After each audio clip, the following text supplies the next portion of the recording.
Kita naman po sa lalawigan, bantay sarado na ng mga pulis. Talaga lang ha? Ilang araw kaya ito? Ang Marilake Highway sa Rizal kasunod po ng disgrasyang ikinamatay ng isang motorcycle rider. Naglatag nga ng checkpoint ang PNP Highway Patrol Group at Tanay Public Safety Unit sa bahagi po ng Barangay Cuyambay sa Tanay. Hindi bababa sa 10 tauhan ng PNP HPG at Tanay Public Safety Unit ang nagbabantay ngayon sa Marilake.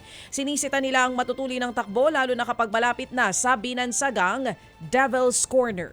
Bukod sa mga mabibilis magmaneho, mayroon ding nahuling mga rider na pasuna ang rehistro ng motorsiklo.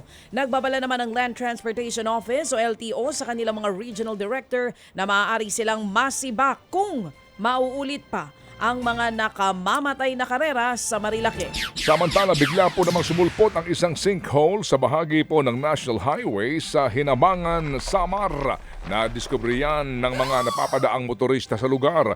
Inaalam pa ang sanhi ng sinkhole sa gitna po ng kalsada. Nag-abiso ang mga motorista sa mga otoridad na mag-ingat sa mga dadaan sa naturang kalsada. Patay naman sa pamamaril ang isang lalaking nagpapautang dyan po sa Santa Maria, Bulacan. Sakay ng motorsiklong biktimang si Nelson Faraon ng pagbabarilin sa Barangay Guyong. Nadala pa siya sa ospital pero namatay rin kalaunan dahil sa tama ng bala sa iba't ibang bahagi ng katawan. Wala namang nawala sa mga gamit at pera ng biktima. Napag-alamang dati nang nakaligtas sa pamamaril ang biktima noong Pebrero ng nakaraang taon. May dalawa ng persons of interest sa krimen. Nabisto po naman ng mga otoridad ang umano'y Shabu Laboratory sa isang bahay sa Tansa, Cavite. Una nga po munang nakarinig ng pagsabog mula sa isang bahay sa barangay Sahod Ulan. Responde ho ang mga bumbero, doon tumambad ang umano'y laboratorio. Nagkakaroon ng inventaryo ang PIDEA sa mga nasabat na kagamitan. Sa paunang impormasyon ng Cavite Police, 2 Indonesian, isang Chinese na naman at isang Pinay ang umuupa sa bahay.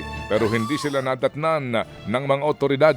Nagkakaroon na po ng manhunt operations ngayon ang PNP sa 4 na residentes ng naturang bahay na umano'y ginagawa nga pong laboratorio ng Shabu. Patay po ang isang lolo matapos palakulin habang natutulog sa Kiblawan, Davao del Sur.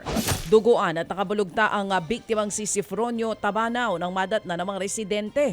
Naisugod pa nga ito sa ospital pero namatay rin kalaunan. Ang suspect sa krimen, sarili niyang pamangkin na si alias Alex, 52 taong gulang.